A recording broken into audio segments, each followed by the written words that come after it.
Your presence today and the actions you take will make a big difference. We've all heard about the drastic cuts proposed by the governor, and we know that some legislators are looking at cutting our health benefits, our wages, and trying to figure out how to fill the state's $2 billion deficit by cutting our programs, dumping our clients, cutting off our students, endangering our neighborhoods by letting felons go unsupervised, and increasing an historic unemployment rate by laying us off. That about covers it, doesn't it? So we're not going to let that happen. Once the state determined it had another deficit, a $2 billion deficit, the knives came out, and once again, public safety, public services, and higher ed are on the chopping block. That's just about the size of it. So it's going to take every single one of us to turn it around. We've all sacrificed. We've taken pay cuts. We've done furlough days. We're paying higher health premium costs. We're being laid off.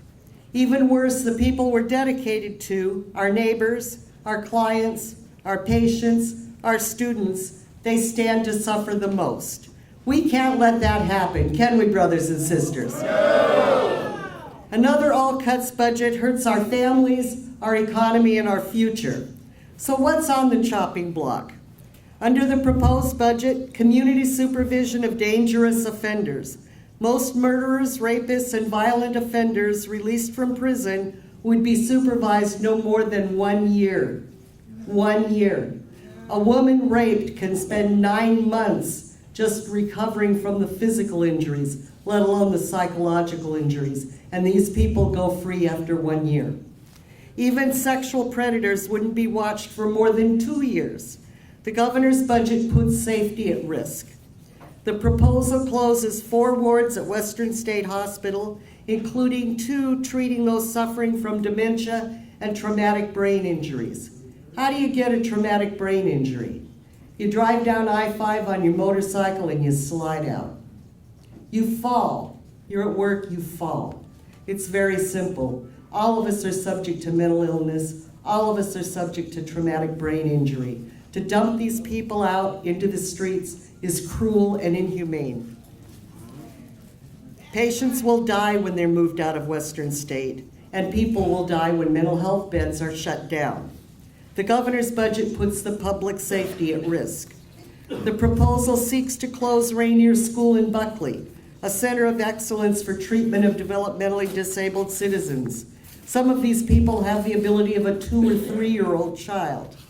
They've lived there in safety for decades.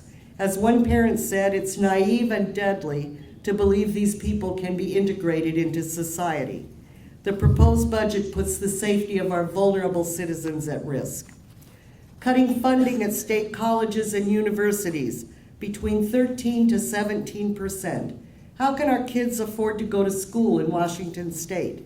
The budget puts our kids at risk. Cut the basic health plan and the disability lifeline.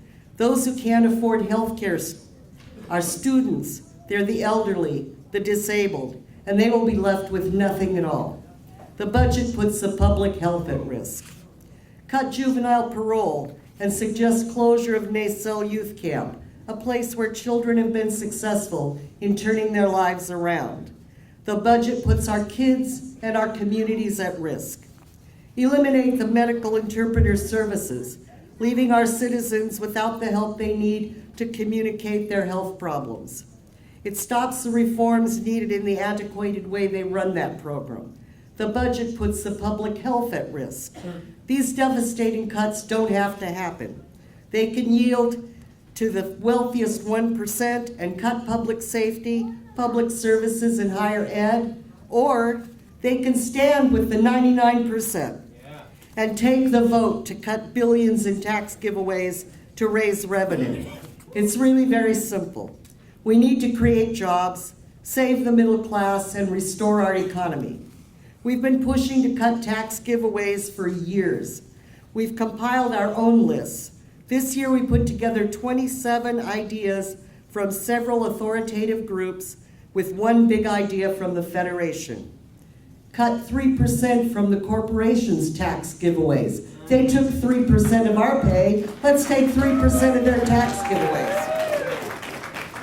If they did that, it would total more than $2.3 billion. So if we do the math, they give away $2.3 billion in revenue every year, and they have a $2 billion budget deficit. Do you think we can figure that out? Yeah. Can they figure it out? No. We're going to help them, right?